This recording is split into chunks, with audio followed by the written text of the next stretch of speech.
Assalamualaikum warahmatullahi wabarakatuh. Selamat pagi, selamat berhujung minggu kepada semua pendengar live daripada studio Dewan Pemuda PAS kawasan Kampar. Hari ini kita dalam slot cerita PKPB. Kalau di radio 3 Ipoh kita ada slot cerita YB. InsyaAllah mudah-mudahan doakan supaya Ketua Rusuk Ulama kita ni ada peluang untuk menjadi yang berhormat insyaAllah. Di sidang pendengar yang dikasihi sekalian, kita masih lagi dibayangi oleh wabak COVID-19.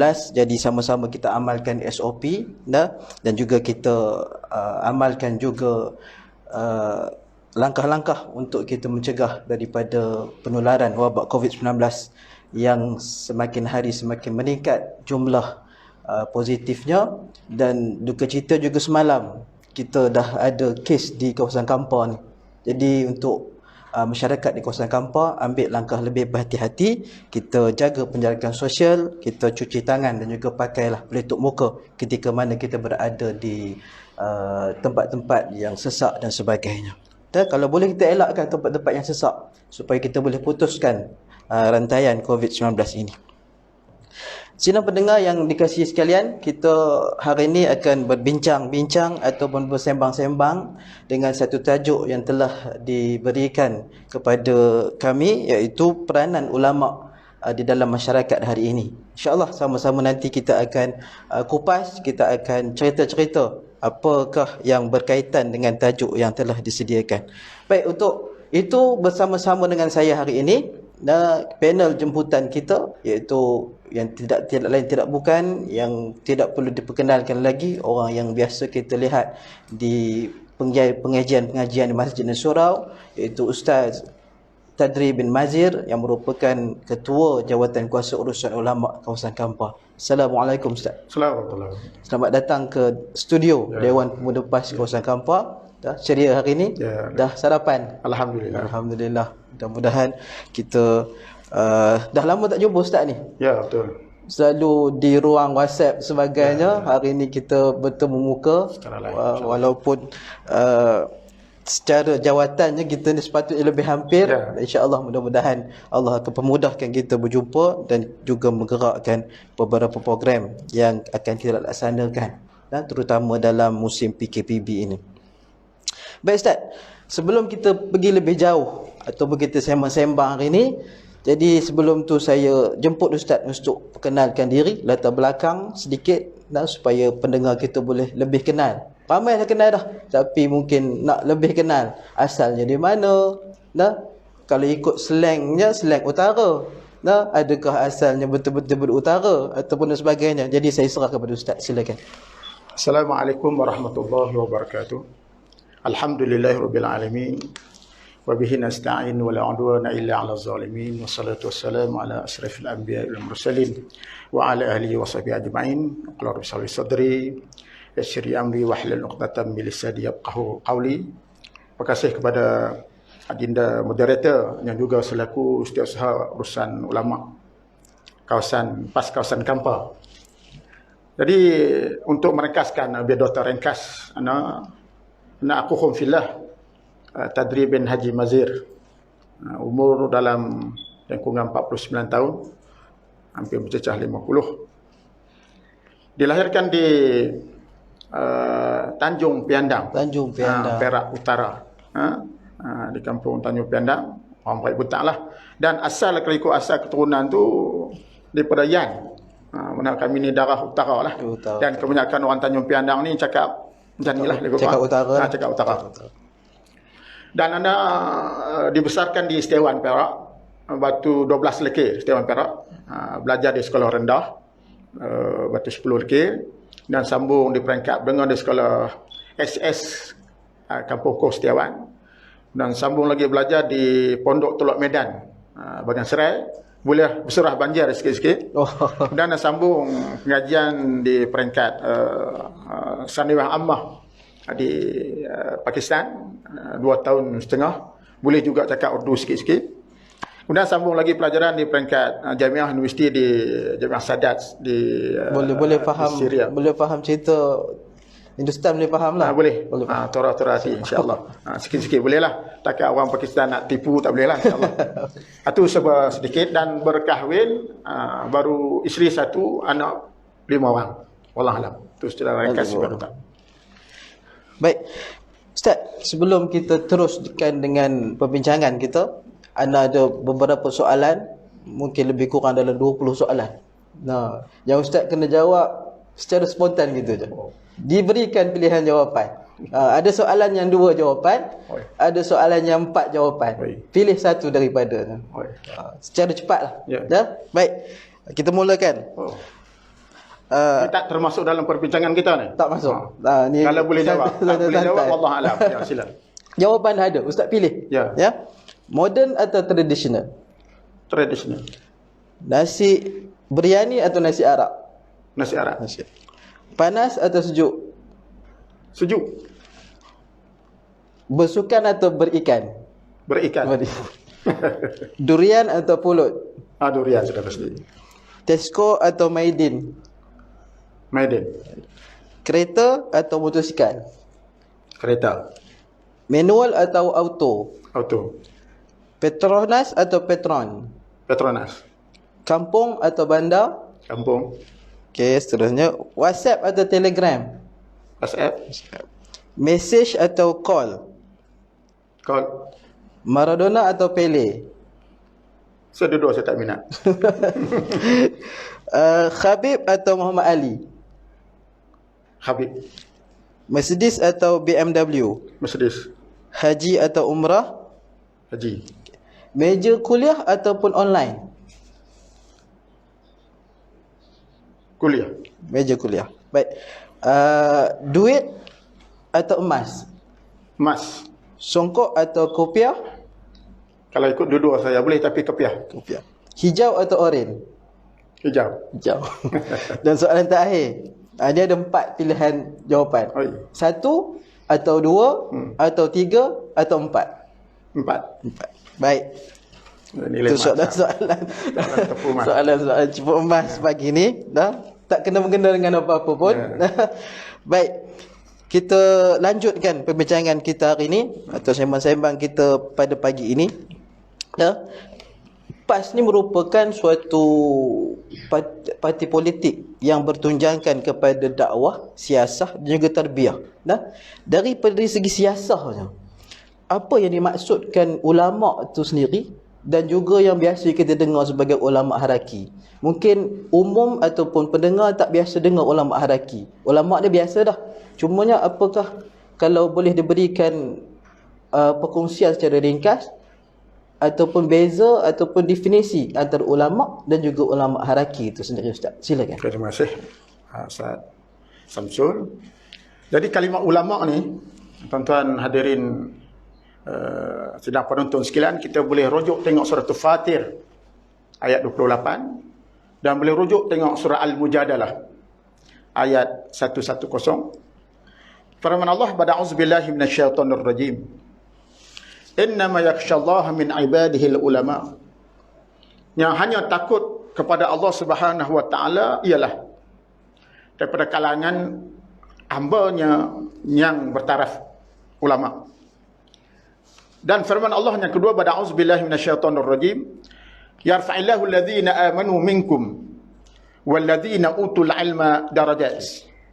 Allah Taala mengangkat akan orang-orang yang beriman daripada kalangan kamu dan orang-orang yang mempunyai ilmu dengan beberapa darajat. Jadi kita lihat kedua-dua ayat ini, kita nampak yang pertama ayat surah Fatir tadi ada kalimat ulama. Ayat yang kedua kita tengok wa utul ilm, dan orang yang dikurniakan, dianugerah ilmu oleh Allah Subhanahu wa taala. Baik, kalimat ulama kalau kita lihat secara ringkas menunjukkan lafaz mufrad. Alimun, tunggal. Kalimat yang juga kita pakai kebiasaan dalam pertuturan dan penulisan kita. Dia punya kata jamaknya ulama. Namun di ayat Fatir, surah Fatir tadi Allah Taala guna dengan kalimat ulama. Ini kalau lelakinya. Kalau perempuan, ulama daripada kalangan perempuan, kata mufradnya alimatun. Jamaknya ialah alimat. Jadi tak dapat tidak, kalau kita rujuk kepada surah Al-Mujadalah ayat 110 tadi, sudah pasti ulama ni yang pertama dia takut kepada Allah Subhanahu Wa Taala. Kalau tak takut kepada Allah, ia bukan ulama. Maknanya dalam masanya semua ayat yang kedua surah Al-Mujadalah menceritakan orang yang mempunyai ilmu. Mana ulama mesti ada ilmu.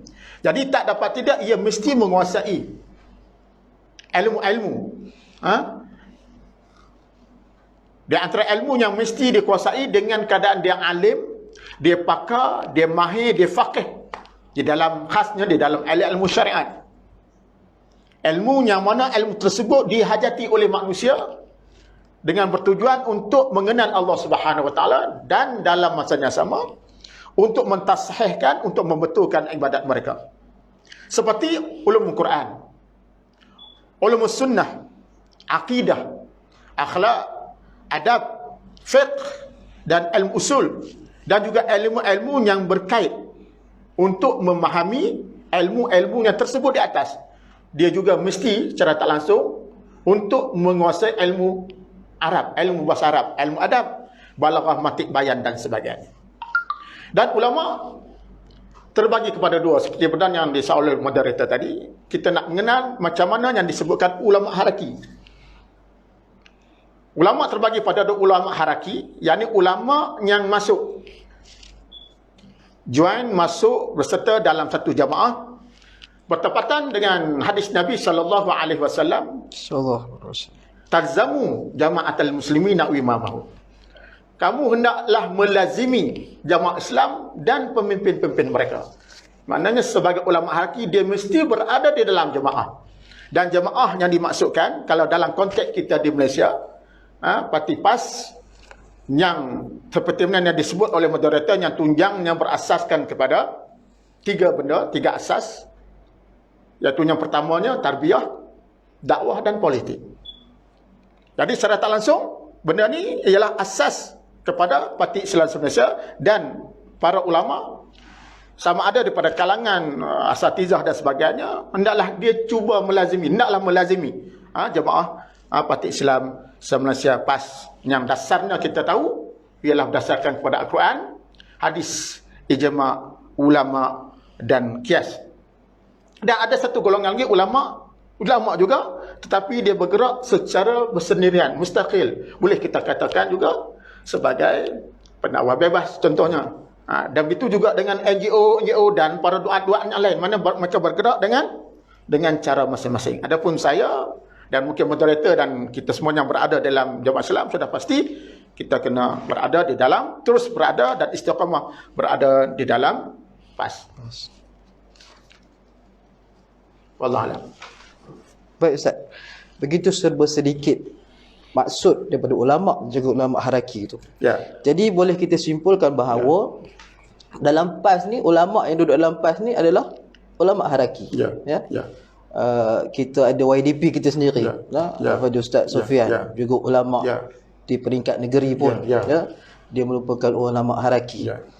Jadi kita sepatutnya mengajak kepada ulama-ulama di luar ni supaya bersama-sama dengan kita untuk duduk di bawah ulama haraki yang memperjuangkan agama. Contohnya dalam PAS ini, di Malaysia ni, dalam konteks Malaysia ni, PAS antara parti yang tunjangnya agama, yang nak bawa agama.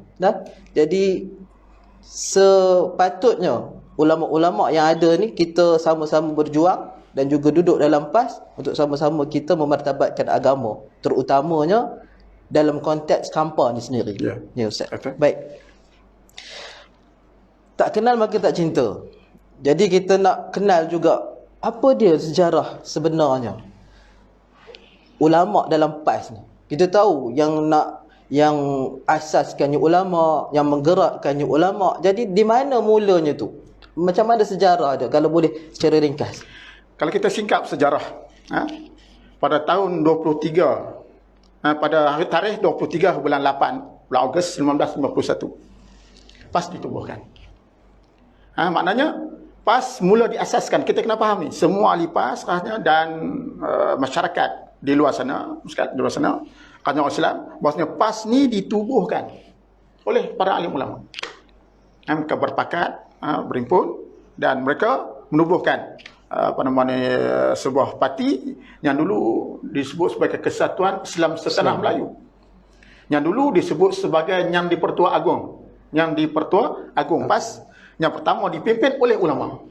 Itu Al-Fadhil Tuan Guru Haji Ahmad Fuad bin Hasan. Dia belah memula memimpin, mengetuai PAS pada ketika itu, dan pada ketika itu terus dicadangkan agar ditubuhkan Dewan Ulama. Jadi pada ketika itu belum lagi dinamakan Dewan Ulama, disebut sebagai Lujnah dalam kurungan Dewan Ulama. Kalau saya boleh celah. Ya. Kita ada Dewan Pemuda. Ya. PAS juga ada Dewan Muslimat. Jadi di mana letaknya Dewan Ulama itu? Adakah dia mengatasi dewan-dewan harian yang ada? Ya. Dewan Ulama yang juga disenaraikan sama di peringkat negeri, yang asalnya hanya ada di peringkat pusat saja Dewan Ulama. Kemudian dibuat dalam peringkat negeri, kemudian dalam peringkat negeri saja, dan kemudian dicadangkan dan ada usaha untuk dah telah diluluskan dalam muktamad dan syarat AJK PAS, tapi belum diluluskan oleh RS. Oleh RS. Dan kita alhamdulillah di kampung ni dah cukup ahli. Alhamdulillah ramai. Dan kita nak tambah ahli. Dan bukan cukup setakat ahli, itu, bahkan nak tambah lagi. Tambah ahli insya-Allah. Mana insya untuk komposisi untuk mewujudkan Dewan Ulama di peringkat kawasan kita dah cukup. Quorum dah cukup. Insya-Allah. Baik, saya teruskan lagi. Maknanya di mana tadi kita? Penubuhan Dewan Ulama ni maknanya asalnya Lujnah saya sebutkan tadi dalam kurungan Dewan Ulama PAS. Dia ada di peringkat pusat saja. Kemudian ada berlaku kelewatan penubuhan, akhir sekali dicadangkan ditubuhkan secara rasmi Dewan Ulama itu pada tarikh 20 bulan Oktober 1987. Minta maaf. 1958 minta maaf, ditubuhkan Dewan Ulama secara rasmi. Tadi 1951 ditubuhkan PAS itu sendiri oleh ulama, dan mereka cadangkan ditubuhkan Dewan Ulama pada tahun 1958. Dan Ketua Dewan Ulama PAS yang pertama berasal daripada Perak. Mudir kepada Mahat Yahyawiyah, iaitu Tuan Guru Abdul Samad bin Noh. Itu yang pertama, kan? Dia lah mula mengetuai Dewan Ulama pertama dalam PAS, dan dalam masanya sama Dewan Ulama ni merupakan di antara dewan-dewan, dan ia merupakan dewan ataupun sayap yang paling tinggi. Paling tinggi dalam arti kata mereka ni lah yang mengawal parti. Dan dalam masa untuk pengetahuan kita semua, mungkin moderator pun maklum, dan PAS ini diperkasakan lagi, diwujudkan lagi dengan penumbuhan Majlis Syura Ulama. Majlis Syura Ulama ia ditubuhkan pada 20 Oktober 1987 dan dipimpin sendiri oleh Tuan Guru Yusuf Rawa, yang merupakan bapa kepada ahli parlimen Farid Buntar sekarang. Bekas Dan menteri. dalam masanya sama, dia juga merupakan yang di-Pertua Agong PAS pada ketika itu. Disebut yang di-Pertua. Dia yang Pertua merangkap ketua Dewan Ulama. ahli majlis. Ketua Majlis Syura Ulama pada ketika itu. Wallahualam. Baik, Ustaz. Yang menariknya, kalau kita tengok, yang bawa cadangan ni sendiri Dewan Pemuda PAS. Ya, betul. Dia buat cadangan untuk mewujudkan. Kalau tak silap, dia mantan Ketua Pemuda PAS, Datuk Mustafa Ali. Hebat pemuda. Mantan timbalan Menteri Petroleum. Dah sekarang jadi veteran dan penasihat PAS Terengganu kalau tak silap. Hebat pemuda. Pemuda hebat. Jadi terima kasih pada hari ini kepada diorang sudi bagi kita ruang untuk kita berbicara pada hari ini. Zaman hebat. Berzaman. Ya, PAS. Hebat. Baik. Ustaz. Hari ini PAS di dalam kerajaan. Ya. Ada orang kata PAS menumpang dan sebagainya.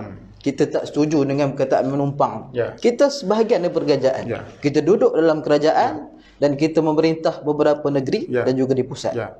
Jadi apa peranan yang PAS boleh mainkan? Ya. Apa peran PAS boleh mainkan peranan dalam kerajaan dalam kita memantapkan lagi urusan terutamanya dari segi dalam bidang agama ni, supaya ianya boleh diamalkan dalam masyarakat? Sila Ustaz. Ya, terima kasih. Baik. Terus soalan yang seterusnya itulah soalan yang ketiga. Jadi peranan lah. Tajuk kita pun peranan ulama di dalam masyarakat hari ini. Cuba kita singkat sejarah Nabi SAW. Nabi SAW dan Nabi-Nabi yang lain alaihissalam. Kedatangan mereka, apa tujuan mereka? Ani'budullah wajtanibut taghut. Iaitulah mengajak manusia menyembah Allah dan menjauhi daripada taghut. Taghut ni ditafsir ulama dengan berbagai-bagai tafsiran. Ada yang mengatakan syaitan, yang berhala, ataupun perkara-perkara yang musyrik, yang menyekutukan Allah Subhanahu wa taala. Nabi datang dan masih belum Nabi berkuasa. Nabi datang dalam keadaan seorang diri. Berdakwah. Tujuan Nabi berdakwah. Jadi Nabi menyuruh manusia yang awalnya pada kalangan. Itulah tugas Nabi seperti mana kita maklum. Maknanya dia sebagai orang yang menasihat, sebagai orang yang memberi peringatan, dan sehinggalah tertubuhnya kerajaan di Madinah. Itu peranan Nabi. Dan para ulama ni seperti mana hadis Nabi SAW, al-ulama'u warasatul anbiya. Para ulama ni merupakan pewaris Nabi. Apa yang dikerjakan oleh Nabi, itulah yang dikerjakan oleh para ulama. Saya nak petik firman Allah Subhanahu wa taala dalam surah Ali Imran ayat 104. Ayat ni memang famous di antara tugas para ulama dan para duat juga. Firman Allah pada auzubillahi minasyaitonirrajim. Boleh kita rujuk tengok sama-sama surah Ali Imran ayat 104 pada auzubillahi minasyaitonirrajim. Wal takum minkum ummatun yad'una ila khair wa ya'muruna bil ma'ruf wa yanhauna 'anil munkar wa ulaika humul muflihun. Nak adalah segolongan daripada kamu, satu umat, satu golongan, satu kumpulan, satu jemaah yang menyeru manusia kepada kebaikan. Adakah cukup? Tidak. Dan dalam masanya sama menyuruh manusia berbuat dan mencegah, melarang manusia daripada melakukan kemungkaran. Dan dalam keadaan itulah barulah mereka ini berada di kalangan orang-orang yang muflih, orang-orang yang berjaya. Baik. Jadi saya nak sebut sini beberapa peranan macam disebutkan tadi. Peranan PAS, kita bukan, walaupun kita berada dalam kerajaan, tidak antara tugas kita macam tugas Nabi. Kita terus menegur, walaupun kadang-kadang kerajaan kita ada ni, kita terus tegur. Itulah sikap kita. Sama ada kita memerintah ataupun kita membangkang. Kan itulah tugas kita daripada ni sampai kita meninggal. PAS tetap konsisten. PAS tetap konsisten walaupun dengan dalam kerajaan ataupun di luar kerajaan. Itulah kerja dia. Berdakwah, tunjang kita bertiga yang kita lupakan. Yang pertama, dakwah, tarbiyah. Kalau dakwah ni dia umum. Kalau tarbiyah khusus kepada ahli. Dan begitu juga dengan sia-sia. Dia disebut sebagai ulama haraki ataupun ulama siasi. Saya tertarik tadi. Ya. Untuk masyarakat kita dakwah. Untuk ahli kita tarbiyah. Ya. Suatu package yang boleh dikatakan sebagai hampir sempurna. Kalau kita gerakkan dengan lebih baik, dengan lebih berstrategi, saya nampak dengan ada kuasa sebagai kerajaan hari ini, saya nampak mungkin kita akan lebih memberikan kesan kepada masyarakat. Betul. Sudah pasti. Baik, kalau ada Ustaz nak sambung, nak tambah? Di sana ada beberapa tugasan secara umum lah. Inilah kerja ulama-ulama PAS. Inilah juga kerja siapa saja. Memang duatnya ataupun NGO-nya, dan tugas dakwah ni dia kena semua. Itu sebab dalam hadis Nabi sallallahu alaihi wasallam dah menyebutkan, man ra'a minkum munkaran falyughayyiru bi yadihi fa illam tastati' fa bi lisani fa illam tastati' fa bi lisan fa bi qalbihi wa dzalika adhaful iman. Waman, siapa-siapa. Dia tak khusus kepada ulama, dia tak khusus kepada para duat. Jadi siapa-siapa yang tahu agama, walaupun sedikit, balighu anni wal ayah, sampai aku daripada aku walaupun satu ayat. Dan apa kerja ulama? Seruan untuk kita mencegah ni kepada semua. Bukan sahaja kepada PAS. Makna kita tak boleh nak tuding PAS duduk dalam kerajaan, PAS tak nak. Macam isu, dan masa potong cakap moderator. Macam isu kita nak angkat RUU 355. Jadi semua kerja. Kalau dulu terbantu kerja, kita dah ada kerajaan. Dan baru ni pun ada disoal dalam parlimen, apa aras RUU sekarang. Dan kita kata di timbalan Menteri di Jabatan Perdana Menteri, Datuk Marzuk pada ketika itu, Ustaz Marzuk, nak diangkat dan dibuat dah garis panduan, akan dibentang, dan kita harap semua ahli parlimen, MP, members of parliament Islam kena sokong. Kalau mereka tak sokong, mereka akan dipertanggungjawabkan di akhirat kelak. Ini satu penjelasan. bagi orang-orang yang mengatakan bahawa PAS telah pun meninggalkan RUU 355. Tidak sama sekali. Nah? Tidak. Dan hari Dia ini ibarat dibuktikan macam, ya. di dalam parlimen Ya, sendiri. ya. Kita tidak pernah meminggirkan, tak pernah melupakan. Ya, Bahkan itulah perjuangan kita kita. masih dalam proses untuk Ya. menjayakan. Dia ibarat, Tidaan. moderator, saya minta maaf, saya potong cakap. Ibarat macam almarhum Tuan Guru Ni Abdul Aziz, mantan menteri, Besar mantan Federal mantan menteri besar Kelantan, ada menyebutkan kita dulu buat isu hudud dulu.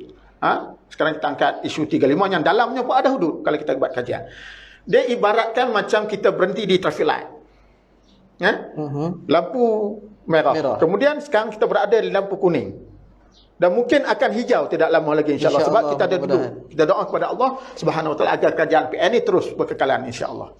Dan saya masih belum menjawab lagi rasanya soalan yang ditujukan oleh moderator Fadil Ustaz Samsul mengenai peranan ulama tu. Saya sebut di sini ada 5 peranan kalau Peranan saya sempat ulama. lah. Peranan. Itu yang secara asas ataupun secara ringkas. Ya, insya-Allah. Silakan. Yang pertama tengok macam kita sebut, apabila dah kata, kalau kita dalam konteks khusus kepada ahli-ahli PAS di semua perangkat, sama ada daripada ulama, daripada sampai ahli yang bawah sekali, peranan dakwah dia terus jalan serta. Tapi apabila dah kita lihat secara tak langsung, disebut firman Allah pada auzubillahi minasyaitonirrajim, fasalu ahla dzikri in kuntum la ta'lamun. Tanyalah ahli zikir. Di tafsir ulama, ahli zikir ini ialah ulama. Jadi maknanya ulama ni ialah pakar rojok, secara tak langsung. Jadi kalau di sini saya bawakan beberapa peranan ulama. Yang pertama dia, mereka tu jadi macam pembantu masyarakat kepada hidayah Allah Subhanahu Wa Taala. Maknanya ulama, dan memang dalam konteks dalam parti kita ataupun di luar sana yang tak bersama-sama dengan kita, kerja mereka ialah memandu manusia kepada hidayah Allah dan menjauhkan manusia daripada kesesatan dan kebinasaan. Contoh macam dalam gelap lah. Menyuluh jalan. Ibarat macam ulama, tu, tak ada lampu macam mana ulama tu sepanjang lampu. InsyaAllah. Yang kedua ialah kerja dia macam kita sebutkan dalam apa yang ditanya oleh moderator tadi, yang mencelah tadi, kerja dia ialah menasihat. Adinu nasihat, kerja dia sebagai munsih, sebagai penasihat bagi sekalian orang muslimin, sama ada yang kita nasihati itu ketua negara ataupun rakyat. Mari kita terangkan kepada mereka yang paling asas ialah kepentingan semangat persaudaraan dalam Islam. Dengan sebab tak bersaudaralah kita, banyak negara umat Islam hancur. Kita pun dah macam tu, dah terbagi pada berapa orang sini. Orang Melayu dah terbagi pada banyak parti. Banyak parti. Akhir sekali kita watas haba ri hukum, akan pergilah kekuatan, kita hilang kekuatan. Kita tengok bagaimana berlaku di Syria. Maknanya adalah satu. Jadi kadang-kadang kita tidak mengenali siapa musuh kita. Jadi kita araskan pistol kita tembak kepada kawan bukan kepada lawan sendiri. Jadi itulah yang pertamanya. Yang pertama tadi memandu manusia kepada jalan hidayah. Yang kedua menasihati. Kerja ulama di menasihati. Macam ketua dewan ulama kita pun berada dalam parlimen. Agama itu sendiri pun menasihati. Ya, adil nasihat. Agama itu nasihat. Okey, yang ketiga, bahawa peranan ulama ialah mengajar masyarakat supaya mendalami, memahami ilmu agama yang betul. Dia berpegang kepada agama yang betul, bukan agama yang salah. Kalau kita lihat di Malaysia ni macam-macam ada. Rasul Melayu ada, Nabi Melayu ada, ayah pen dan segala macam agama. Yang adanya bersuluk, tak sembahyang Jumaat, macam-macam. Bukan jauh pun di kalangan kawasan kita di kampung ni. Yang keempatnya bahawasanya, ini banyak berlaku kadang-kadang kita lihat umat Islam kita sendiri. Tak pada masa PKPB ni, ada juga kita dengar, mungkin walaupun kes tu tak banyak, nadir kalau makdum marat kata, benda yang jarang berlaku macam tak ada kes bunuh diri, kes tekanan jiwa kan. Jadi ulama juga berperanan mengingatkan masyarakat, umat, supaya mereka jangan ada sikap putus asa. Jadi ulama kena menanamkan sifat supaya mereka move on siasa ke depan. Jangan fikirkan bersama dengan memperbanyakkan sabar. Sepertinya sabarnya Nabi Allah Yusuf alaihissalam. Fasbir sabran jamila. Sabarlah kamu dengan kesabaran Ya, cantik lah itu, elok kan. Dan seterusnya kelima, bahawa ulama ni maknanya dia kena bersungguh-sungguh. Macam saya sebutkan tadi, menanamkan semangat kepada masyarakat dengan ilmunya, dengan jalan menggunakanlah ilmu dia dan lisan dia.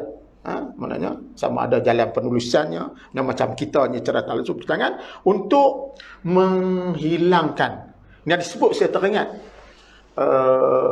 mantan Presiden PAS yang merupakan bapa kepada Fadil Ustaz Fawaz bin Datuk Fadil Noor. Ustaz Fawaz tu guru saya walaupun dia muda, kan? Dia biasa sebut kalimah al-mu'awwiqat. Al-mu'awwiqat ni boleh katakan halangan ataupun boleh kita sebut propaganda, pemikiran sonsang. Apa dia seperti liberalnya, pemahaman-pahaman, ideologi yang bertentangan dengan selain peran ulama. Mana di sana ni moderator dan sekalian hadirin sekalian, di sana kadang-kadang ada pahaman-pahaman yang rosak, yang digembar-gemburkan ataupun yang dipropagandakan oleh barat untuk merosakkan pemikiran orang Islam terutamanya. Orang Islam terutamanya. Jadi ulama kena peka. Ulama kena peka isu ni supaya memberi penerangan terus. Yang disebut dalam bahasa Arab ghuzwatul fikri. Maknanya dia punya peperangan saraf, pertentangan dengan pemikiran Islam. Dan di Malaysia ni pun dah banyak peperangan. Kami bukan tak mau pada Islam. Kami nanti selesai baru nak Islam. Saya bilang kita sentiasa bersama Islam, sentiasa dulu, kini dan selama-lamanya. Dan akhir sekali, ulama kena buat apa? Ulama kena pamerkan, tunjukkan qudwah hasanah. Tunjuk contoh teladan yang baik, teladan yang baik kepada masyarakat. Bila dia tunjuk contoh yang baik, secara automatik akhlak, adab itu diikuti oleh orang di bawah sana. Wallahu a'lam. Hari ni kita lihat ulama hari ni dihina, diambil sisi-sisi lain, difitnah dan sebagainya. Kita rasa sangat sedih di akhir zaman. Contohnya kita lihat macam presiden kita sendiri. Sebelum ni macam-macam tuduhan, dengan amanat tak amanat yang tak sudah-sudah, walaupun telah pun diperdengar dan diterangkan oleh tuan guru sendiri dengan pimpinan parti sendiri. Semakin hari semakin hebat serangan. Jadi ulama hari ni harus lebih ke hadapan dalam menerangkan kepada masyarakat. Kerana ulama tak boleh dipisahkan dengan masyarakat. Ulama kena berada dalam masyarakat untuk kita dakwah masyarakat supaya kembali kepada agama yang lebih menyeluruh. Kadang-kadang kita lihat hari ni ada yang semata-mata mengambil yang baik dengan dia, yang dia suka. Yang ini dia suka, dia ambil bahagian dalam agama. Yang ini dia tak suka, maka dia tinggalkan agama. Itu suatu peranan yang perlu dimainkan oleh para ulama. Tambahan pula, Ustaz, hari ni kita ada media sosial dan sebagainya. Ulama wajib untuk mengetahui, mahir, mengetahui dan mahir dalam mengendalikan media sosial, supaya kita boleh lebih terkehadapan dan orang tengok ulama kita lebih dedikasi dalam menjalankan tugas tu. Baik, sidang hadirin yang dikasihi sekalian, PAS ini ataupun Dewan Ulama sendiri tidak hanya melibatkan diri dalam bidang dakwah sahaja.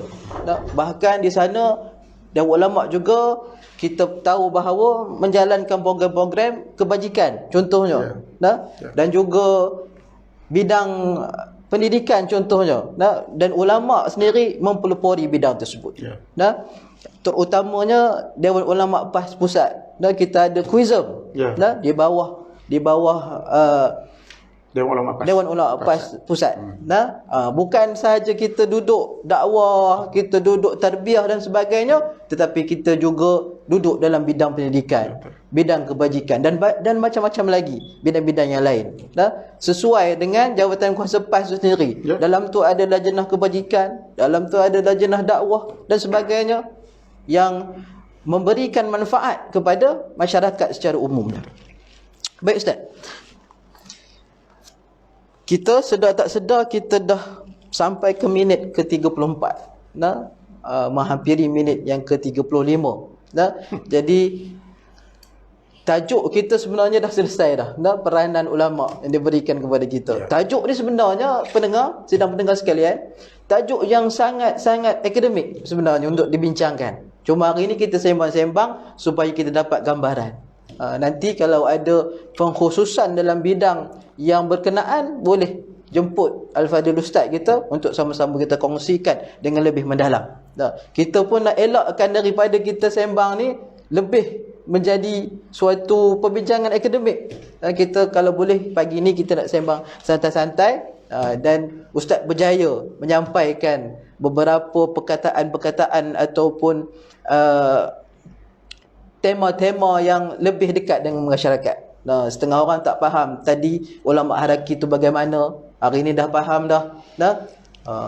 Baik Ustaz, jadi sebelum kita di akhir-akhir rancangan ni ataupun di akhir slot kita ni, apa yang kita boleh rumuskan daripada perbincangan kita, daripada lebih kurang 10-5 minit pagi tadi sehinggalah sekarang ni, apa yang kita boleh rumuskan, apa yang boleh kita konklusikan daripada perbincangan kita? Silakan Ustaz. Untuk khalasah.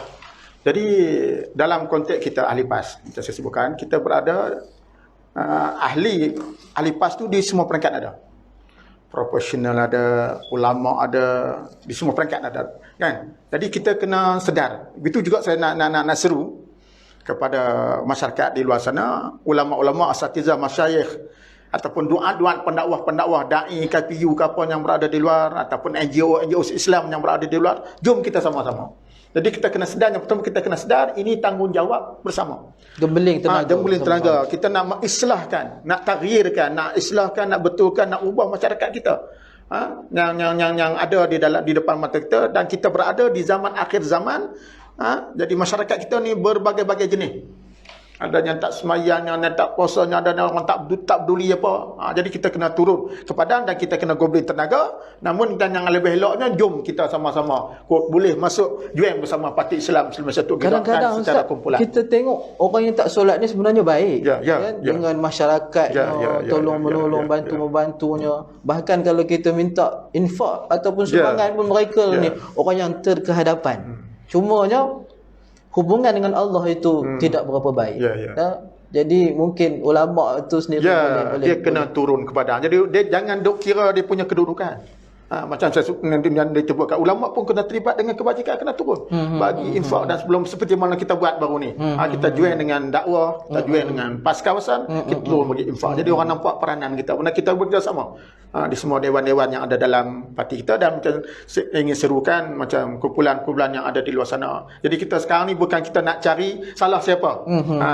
Kan macam dulu, macam saya kecil-kecil dulu, saya ingat lagi, baru kita kata semangat belajar, saya suka berdiskus, suka berdialog, suka berdebat dengan geng-geng tabligh contohnya. Tapi apabila dah saya agak berusia, dan saya pun pergi belajar di Pakistan, jadi saya duduk, saya belajar pun di Universiti Tabligh. Jadi saya pemikiran saya agak terbuka. Dan kita masing-masing ada peranan, tabligh dengan tablighnya, abim dengan abimnya, isma dengan ismanya, dan berbagai-bagai lagi, PAS dengan PASnya. Kalau boleh masuk bersama lebih baik. Paling tidak pun tolong pangkahlah, paling tangkah 5 tahun sekali untuk kita terus kuat dan memperkasakan parti kita. Walaupun tak dapat nak join, tapi eloknya join bersama, masuk rumah. Kalau tak dapat pun tolong pangkah, bantu kami, sokong kami. Dan kita sekarang ni bukan kita nak cari siapa salah.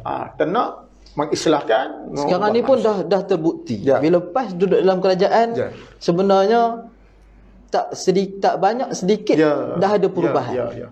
Daripada macam saya nak potong tadi, macam sekarang ni kata ulama bukan hanya terlibat dengan, bahkan ada ulama-ulama kita, bahkan ketua Dewan Ulama PAS Pusat menjadi pengurusi apa sekarang ni? Jadi pengurusi peladang.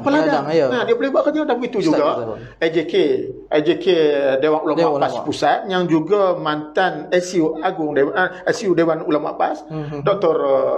Khairuddin Takri pun juga menteri.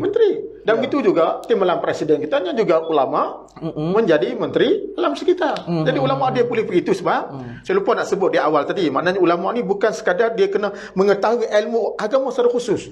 Dia kena juga mesti mengetahui ilmu hayah, ilmu kehidupan. Tu Nabi sebut antum a'lamu bi umuri dunyakum. Kamu lebih tahu perihal agama kamu.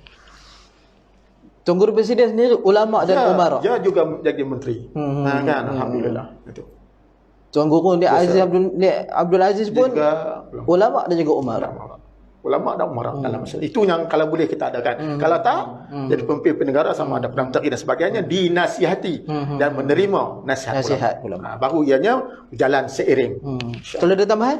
Tambahan dia tak ada. Itu je. Baik. Wallahu a'lam. Baik, Ustaz. Sebelum kita berakhir siaran kita pada hari ini, sidang pendengar sekalian, kita hari ini masih lagi belum bebas daripada wabak COVID-19.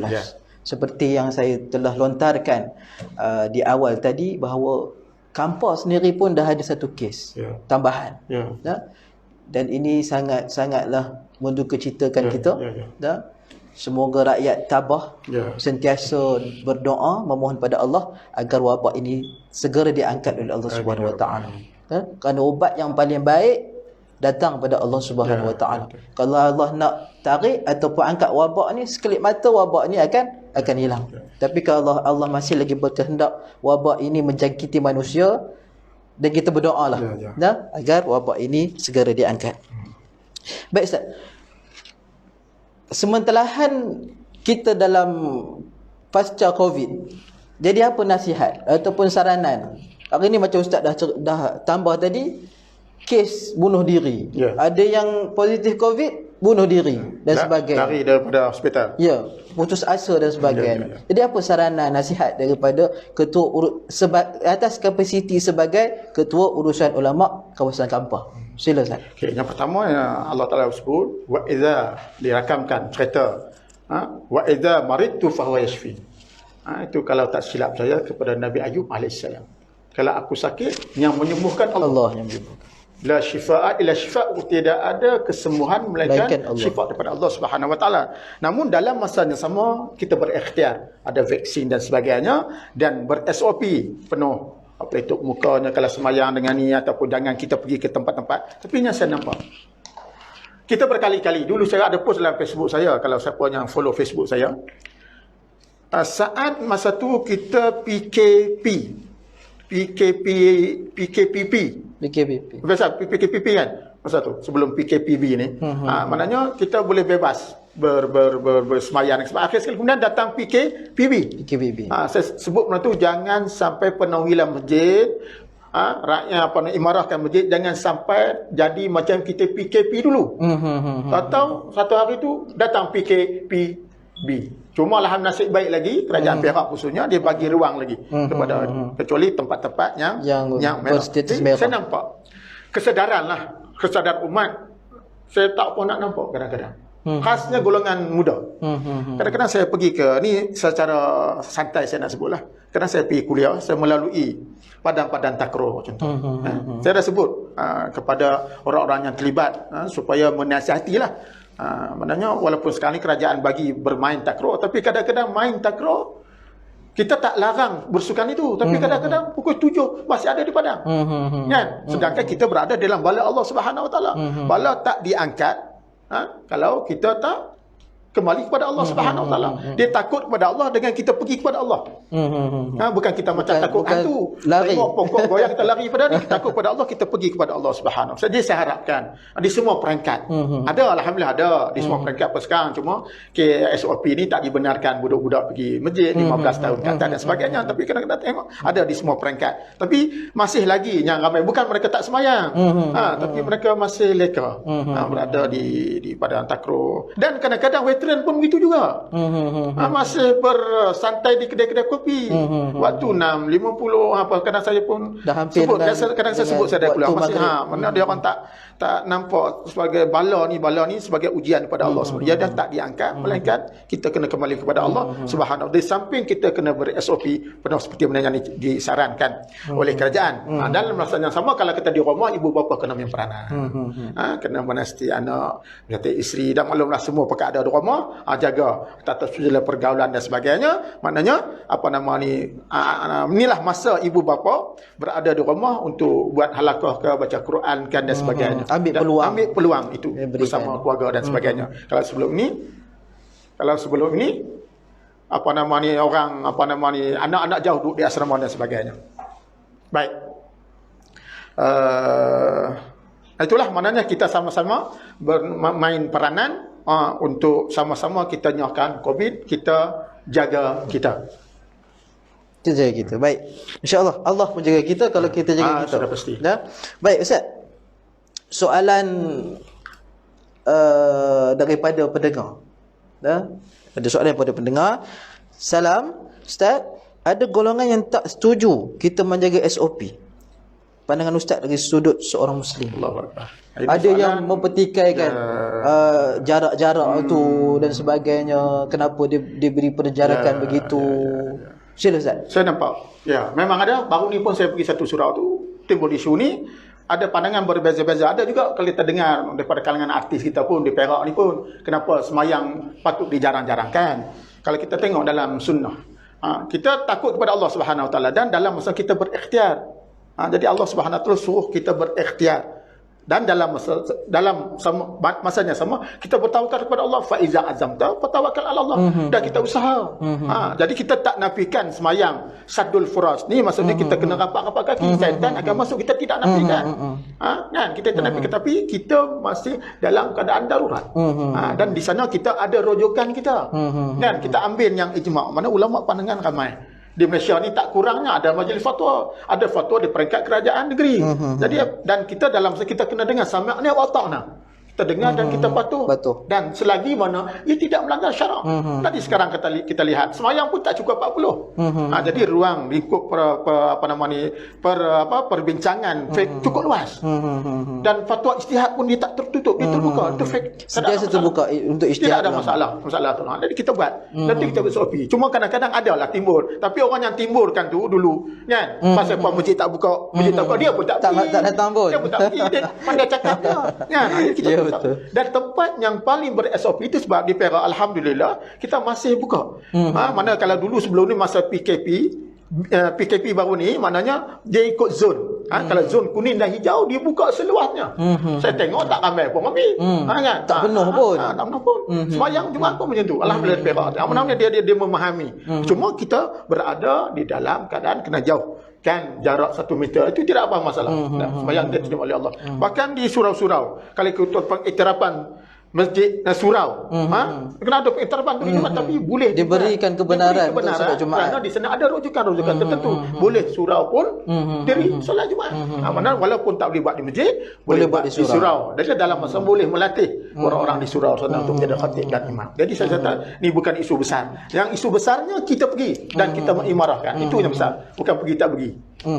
Antara hikmah berlakunya COVID ni. Dan satu lagi, macam Rasulullah SAW, macam dia masalah dalam kaedah wabak ni, wabak taun kalau dalam sejarah hadis tu, maknanya kita jangan masuk ke tempat wabak. Dan apabila kita berada jangan keluar. Apa tujuannya? Untuk tidak menularnya penyakit ini. Itu Islam mengajar al-wiqayah khairun minal ilaj.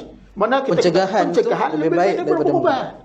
Jadi jangan kita dapatkan kluster baru pula. Selalu imam khatib sebut di akhir khutbah, jangan ada kluster baru di masjid. Kalau saya lihat, saya lihat masjid lah dan surau lah tempat yang paling SOP sekarang dengan jarakan. Berbanding dengan tempat-tempat lain, kedainya ke, pasarnya ke, tidak ada SOP sana Pak. Alhamdulillah, jadi tidak ada masalah. Saya rasa. Wallahu a'lam. Wabillahi taufik. Baik. Terima kasih kepada soalan tadi ditanyakan oleh saudara Abdul Halim Abu Hasan. Semoga pencerahan tadi memberikan sedikit kelegaan dan bolehlah sampaikan kepada masyarakat di luar sana. Kita banyak juga dapat komen-komen daripada sahabat-sahabat kita yang melihat menerusi live kita pada pagi ini. Baik Ustaz, kita dah sampai ke akhir rancangan. Tak ada kopi Ustaz. tak ada kopi. Oh, tak faham. Kalau ada kopi tadi SOP. boleh sambung. Tak Boleh apa. sambung bincang-bincangan. Lepas ni kita boleh sambung dia, insya-Allah. InsyaAllah. Jadi baik Ustaz, untuk sama-sama kita memohon pada Allah Subhanahu Wa Taala supaya kita dijauhkan, diangkat wabak ini. Dan terakhir, adakah sebarang doa-doa pendek yang boleh kita amalkan dalam kita menghadapi pasca Covid ini? Kemudian akhir sekali saya minta kepada Ustaz untuk berdoa kepada Allah Subhanahu Wa Taala supaya kita diselamatkan dan juga diberikan kebaikan oleh Allah Subhanahu Wa Taala, diberikan kesabaran, jangan putus asa dengan apa yang Allah turunkan ini. Sesungguhnya apa yang Allah turunkan ini ada hikmah yang sangat besar di sebaliknya. Antara kita nampak ataupun kita tak nampak lagi apa hikmahnya Allah. Jadi siapa yang paling berkuasa sekarang? Boleh tak nampak? Kita sedar. Kuasa besar mereka sampailah kuasa paling kecil. Sebesar-besar manusia, sekaya-kaya sampai manusia paling bawah. Sebab dia tahu siapa itu Allah. Allah Ta'ala nak menunjukkan kuasanya. Udu'uni astajib lakum. Jadi sila Ustaz.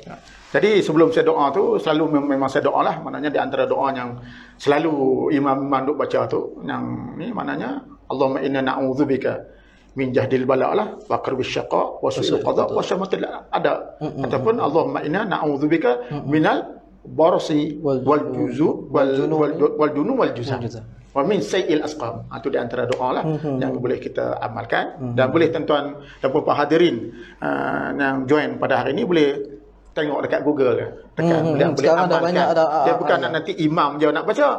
Bukan imam nak baca dalam doa kunut je. Kita pun boleh baca sejurus mana kita selepas solat. Alhamdulillahirabbil alamin wassalatu wassalamu ala asyrafil anbiya'il mursalin wa ala alihi washabihi ajma'in. Allahumma inna zalamna anfusana zulman katsira wa la yaghfiru dhunuba illa anta faghfir lana maghfiratan min indik warhamna innaka antal ghafurur rahim. Allahumma asrif 'anna al-adha wal waba wa qini syarri da'i bi lutfika wa rahmatika innaka 'ala kulli syai'in qadir. Allahumma inna na'udzu bika min jahdil bala wa darkil syaqa wa su'il qada wa shamatatil a'da. Allahumma inna na'udzu bika minal basr wal junun wal juzam wa min sayyi'il asqam. Allahumma ansur al-islam wal muslimin. Allahumma ansur al-islam wa jama'atal muslimin. Allahumma inna naj'aluka fi nuhuri a'da'ina wa na'udzu bika min shururihim. Allahumma baddi' shamahum wa farriq jamahum wa shattit kalimatahum wa zalzil aqlamahum wa sallit 'alaihim kalban min kilabika ya qahar ya jabbar ya muntaqim ya Allah ya Allah. Allahumma ya muzil al-kitab wa yamjir as-sahab wa yahzim al-ahzab ihzinhum mansurna 'alaihim ya arhamar rahimin. Rabbana atina fid dunya hasanah wa fil akhirati hasanah wa qina adzabannar. Wa sallallahu ala sayyidina Muhammadin nabiy ummi wa ala alihi wa sahbihi wa baraka wa sallam. Walhamdulillahirabbil alamin. Wallahu a'lam. Assalamualaikum warahmatullahi wabarakatuh. Waalaikumsalam warahmatullahi wabarakatuh. Itu dia pendengar sekalian.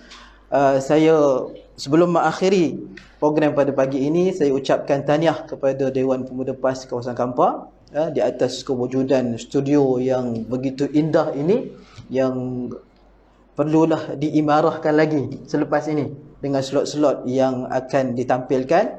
Sebelum ini pun dah ada beberapa siri live, setiap minggu dah ada siri live yang bermanfaat kepada masyarakat, yang boleh ditonton secara langsung di rumah, dalam kereta, di mana sahaja boleh dengar. Ya. Jadi saya ucapkan terima kasih kepada Ustaz yang sudi hadir hari ini. Saya bagi pihak Dewan Pemuda PAS Kawasan Kampar ucap juga terima kasih kepada sidang pendengar yang sudi mendengar, yang sudi share, yang sudi like. Mudah-mudahan tuan-tuan puan-puan diberikan kesihatan dan juga diberikan kebaikan oleh Allah Subhanahu wa taala. Insya-Allah kami daripada Dewan Pemuda daripada Dewan Urusan Ulama Kawasan Kampar mengucapkan selamat berhujung minggu. Hari ini hari Ahad 29 November 2020, 14 Rabiul Akhir 1442 Hijrah. Kita berakhir di sini jam 11 pagi. Kita jumpa dalam slot-slot yang akan datang insya-Allah. Assalamualaikum warahmatullahi wabarakatuh.